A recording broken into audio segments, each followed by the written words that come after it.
If you feel like you're always searching for answers, you need to start from within. So today we're going to sit down and talk about how we could find our answers by connecting with our inner self. Today I have my special guest and a friend, Sean Hakim. Sean is a writer, a motivational speaker, and today we're going to both talk about how we could all find answers. So first I'm going to ask Sean to say hello to everyone. Hello to everyone. Hey, Sean. So, Sean, I know you have done a lot of spiritual work yourself, and I thought it'd be a really good idea for us to sit down and really talk about this. So, I'm going to throw it over to you and explain what is the emptiness that we feel, why are we always searching for answers, and what can we all do about it? Well, first of all, thanks for having me. I really appreciate it. You're welcome. It seems to me that when we come onto this planet, that a lot of us come and immediately there seems to be an emptiness or a void that we're trying to fill. And it starts from a young age. I think from a young age, a lot of us feel complete. And then somehow along the way, we start to feel emptier and emptier and emptier. And the way our society teaches us, it teaches us to fill that void with what they think is necessary to fill that void. So they tell us that we need to fill that void with a really good job, or we need to fill that void with keeping up with the Joneses and making sure we have the nice house, or fill that void with alcohol, or fill that void with sex, or fill that void with drugs, or fill that void with food, or with consumption, massive amounts of shopping. There's always a way that society tells us to fill that void. And what we end up finding is that none of those things work. It's a temporary fill. It's a temporary fix. We feel that void filled for a very brief amount of time, and then suddenly the hole is back there again. And it's almost like the hole is like a black hole, actually. So as soon as we're filling that void with all of these different things, illusory things that don't exist really in the grand scheme of things, that black hole, which is inside of us, kind of sucks it in. And it goes away. And then we're left to fill that hole again. So I think a lot of us try to fill that hole now with the spiritual journey. And that spiritual journey can take on many, many forms. But that is a way that a lot of us are trying to fill that hole. It's an interesting point because I feel like the whole that void that we feel inside of us can never really be filled, and I'm always on the path and finding out ways to actually decrease it as much as possible. I think our thoughts kind of run our lives. And every time we think about certain things, we don't even know what to really trust anymore. Can we actually trust our thoughts? So recently, the work that I've been doing with a lot of my clients is really connecting with our bodies and really feeling the sensations in our body. I think what we're talking about here is the emptiness and where do you really feel it? For a lot of people, they feel it somewhere around in their stomach area or they feel it in their heart. And when that comes around, be mindful is this a void that you're trying to fill? And immediately when you're reacting immediately go on social media to see how many likes you have or how many subscribers you have on YouTube or how many Instagram followers you have. And after you leave, you still feel like crap inside because that void, it's still there. In my experience, what I have seen that helps people decrease that hole and that void is to really connect with their inner self. And that comes a lot from meditation, really listening to the voice of a greater purpose versus the negative thought patterns that you've had from the day. That's one way of doing it. So, Sean, I want to ask you about what are some ways that you have seen that you could decrease that void even more? It's something that I've known for a very long time, and it's such a trite topic at this point because everyone talks about it, but a lot of people don't know really how to do it, and it's living in the moment. In the moment, you've got everything that you need to be happy. You do. Now, right now, I'm sitting here and I'm talking to you, and we're having an amazing conversation. But I could sit here also and be thinking about what I have to do after I'm done talking to you. Oh, I've got this to do. I've got that to do.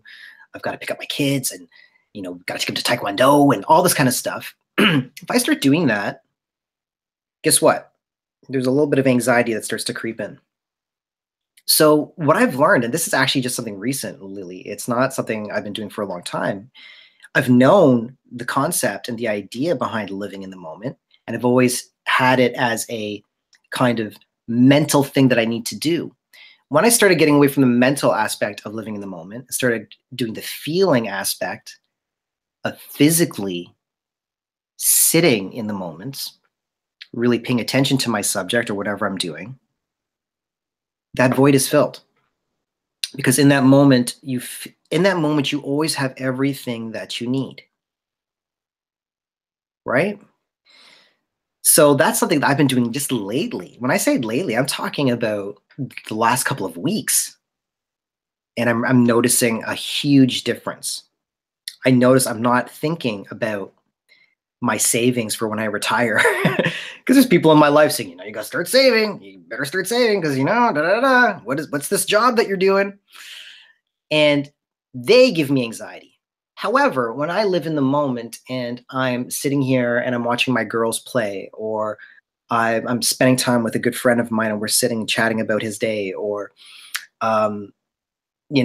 spending time with anybody, family member or whatever, I'm happy. It's because I'm in the moment. I think that's a huge thing, again, that we talk about as a society. But I think a lot of us talk about it. We don't do it. We don't live it. So that's one thing that I've been doing that I find makes a huge difference. And if people are listening right now and they want to know, how do you live in the moment? How do you? It's honestly very simple. I think one of the things is just be intent on whatever you're doing at that moment. So, i.e., I'm having this cup of bulletproof coffee. Nice. Yes. No. So I'm drinking this coffee, and every sip that goes down, I feel the warmth of the coffee going down my throat into my stomach, enjoying the actual warmth of the cup in my hand right now. I could feel it, So paying attention to all these little things keeps you in the moment. And that's one way that I do, to keep myself in the moment. So anyways, I think that's hugely important, personally. Me too. This is something that I have been practicing recently, is my presence all the time.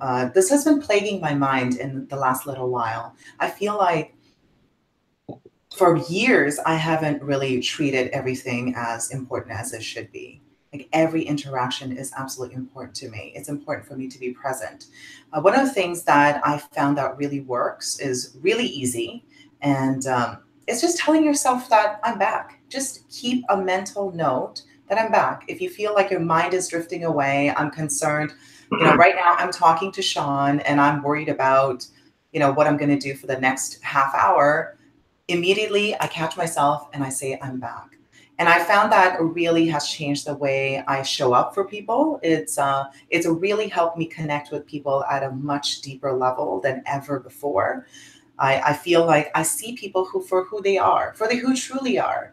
And I think this is a conversation I was having with a friend yesterday, and they were saying that, it's understanding the right questions to ask people to get the answers.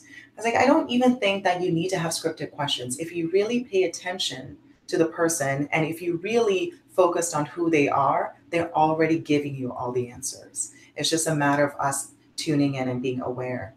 And it also leaves me thinking about this story from a while ago. I was speaking with this man named Josh Pice, and he shared the story with me about two soldiers back in, I think it's like World War II.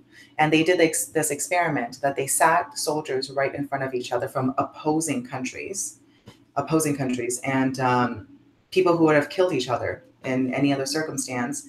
They put both the soldiers face to face, and they were asked to really be present for each other and stare at each other in each other's eyes for long periods of time. And after that experiment, they had to drop their weapons. They just couldn't. Right. They just couldn't cause harm to that person because they really saw the humanity in each other's eyes. And I think that is the most important thing that we can do. We're always trying to search for answers elsewhere by filling our void, by shopping, by sex, food, even spiritual entertainment. But the reality is we all have it within us to begin with, and we need to see that with each other. I really perked up there when you said spiritual entertainment. Mm-hmm. I've never heard that term before. But isn't that kind of what is happening sometimes? Yeah. I remember I had a friend, and this is a long time ago, and he was into all of this stuff, and he was always reading a new book or going to a new seminar, and it was constant, always happening. And it was very hard to have a conversation with him because every single time we'd have a conversation, he'd kind of pick up on the way I was talking, and he would call me on certain things, right? And I noticed that he was almost addicted to self-help.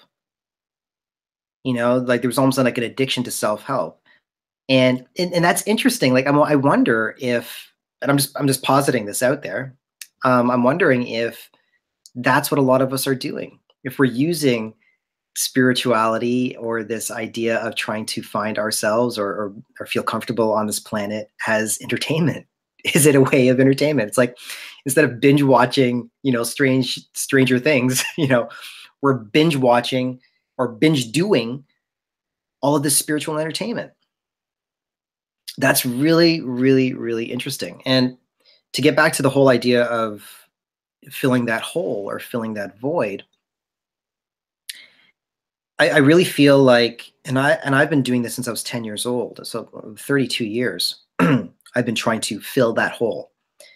And it suddenly dawned on me that, in my personal experience, and it may be different for everybody else, but it suddenly dawned to me that you can't fill that hole with anything. There's a disconnect that's happening between the self, which is our three-dimensional self, and the true self, which is forever, which is everlasting. And as we all know through science, that energy does not die. So that's an old topic. We don't have to talk about that. So if energy does not die, the energy that is us, that is the true self. That true self does not exist on this three-dimensional plane, which is why we meditate. So when we meditate, like you mentioned in your opening, we meditate to connect to that part of us that is eternal. So during that meditation, there's a connect between the three-dimensional and the whatever it is, fifth dimensional. I know they've proven there's 11 dimensions. I'm not too sure what dimension that's going to be. But there's a connection between the third dimensional and that eternal part of us. When we have that connection, that void is filled for that particular time. When we don't have that connection, the void is back. So what I'm starting to realize is that to fill that void, we need to connect our three-dimensional selves, which is on this planet, to the part of us that is eternal, the part of us that will last forever, the part of us that doesn't have anxiety, doesn't have depression, isn't worried about the past, isn't worried about the future, understands that the time that we have on this planet is experiential. So everything is just an experience to lead us back to that part of us that is eternal, that part of us that will last forever. And that's all it is. This is what I'm learning now at my age. Who knows, 10 years from now, I might have a different viewpoint, but I've stopped chasing the carrot. I've stopped because the ringleader who's got that carrot and who's holding it in front of you, who's dangling it, he or she is dangling it and laughing their butts off, basically just laughing and laughing and laughing, ha ha ha ha ha ha ha, pulling the carrot further and further back. You will never get that carrot. It's impossible. There'll always be more for you to want. The billionaire who's got, the person who makes $1 billion, you think, perfect, I'm good. No, they're not good. They want 10 billion. They want 20 billion. They want 100 billion. How much can I make? That elusive carrot keeps on being pulled further and further and further back. So there's no point in chasing that carrot. It starts inside out, inside out. Fill this up inside, connect inside, the outer will show itself. Absolutely. Those are strong words that you have there. And it's interesting. I mentioned the spiritual entertainment because I think, and that's one of the things that I try to connect with my coaching clients a lot of the times. I get them, I talk to them, I get them to connect with me. But in the end, they have to do the inner work themselves. And if they don't do the inner work themselves, then they're not going to really see the results that they really want. And I always thought, I'm like, I don't want to be spiritual entertainment for people, even people who are watching right now. I want people to watch this and get some sort of inspiration from this. But really, in the end, you have to find the answers from within. And that comes from meditation, that comes from being present, that comes from even healing some past traumas that you have in your life, maybe really pinpointing that. But I think that's a conversation for a different time altogether, by really identifying what that trauma is, and to really heal that part of us is very important as well. I think yeah, I could talk to you for hours, Sean. I know But we can. I do. I know we literally have before, but I do. I do want to be respectful of your time. But I'm going to head over to chat to see what everyone's talking about and see if we have any questions as well. So the who do we have? We got Metaphysical Mike in the house. We have Tracy. Hello, Tracy. With positive vibes. We got some comments as well. We have Evan Carmichael. Good morning, Evan. Okay, so Tracy is saying, there are so many areas of life and so many carrots. It's hard to know which one to go after. But I guess once you have one, you can't go for another. What do you think, Sean? What do you think about that? I think she's right. And I think, there's a school of thought that says that, and especially in today's day and age, and it's very popular, that everyone wants just to have an experience. And they feel like, once I have this experience, I'm good. And I think what's important is just to see the pattern of what happens, right? So it's like, okay, I'm gonna go out and I'm gonna have this experience. I need to experience what this feels like. And you go out and you have that experience. And you have it. And then there's a satiation period where you're satiated for a good while. And then you feel like, well, I need to have another experience now. And look, there's nothing wrong with that. And some people live their whole lives that way, and they have unbelievable experiences. If your reason for doing so is to get to the core true person who you are and to finally understand that, it's possible. 100% it's possible. I mean, I only know who I am from all the experiences that I've had in my life that make me realize who I am not. Mm-hmm. And you can only understand that through experience, I think. So all of these experiences, again, are a roadmap to the same spot. And I think I told you, Lily, when we spoke a few days ago, it's like if you're going to New York from Toronto, there's a variety of different ways to get to New York. So everyone has their own way of getting there, but we're all going to the same spot. So if your way of getting to that spot is through experiences, that's your way of getting there. Yeah. I think what we're suggesting is that maybe you don't have to do all these experiences to get there. Maybe it's already here, I think is what we're suggesting. That's some powerful stuff, Sean. I think it always comes down to this, is to really connect with yourself. And anytime that I feel like my thoughts are running wild and I can't trust them, I just go down to the basics and really connect with my body. I think that is so important for every single person, is really understanding, where does a void live? Where does anxiety live?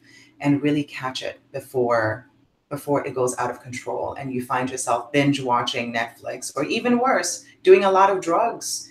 And people have died because of this. So It's absolutely important to really just connect with our inner self, and also connect with others too, because there's something beautiful about connecting with others from a place of abundance versus from a lack. Because you could be connecting with people because you feel like there's something missing in your life and this person makes up for you. But it's really connecting because we have stories to share and we could really have this amazing experience together.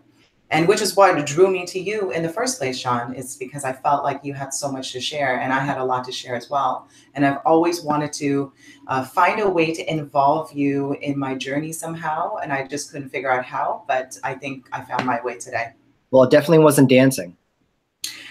Yeah, well, context for people. I met Sean through dancing. He was one of my students, and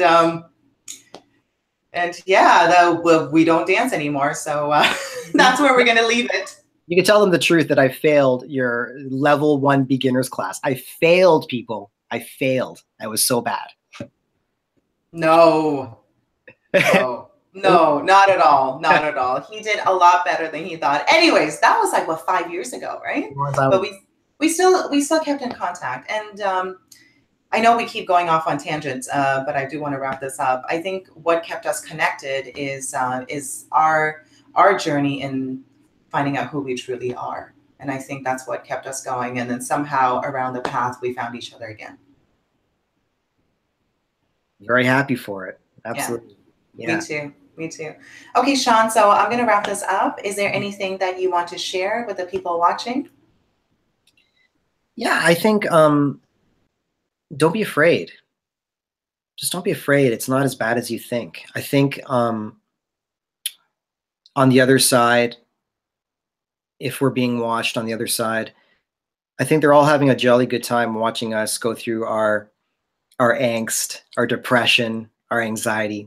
They care for us a great deal, but at the same time, they're having a good time because I think we take things a little too seriously. I think when we take our lives so seriously, I've got to find the one, this one person that's going to satisfy everything inside of me. I've got to find that one job that's going to satisfy everything inside of me. I've got to find the one. We put so much importance on it. And I think that we just need to relax a little bit. I think we just need to have a little bit less resistance. And I think we just need to have faith in the experience and have faith in the journey. Because I think it's supposed to be fun. It's supposed to be fun.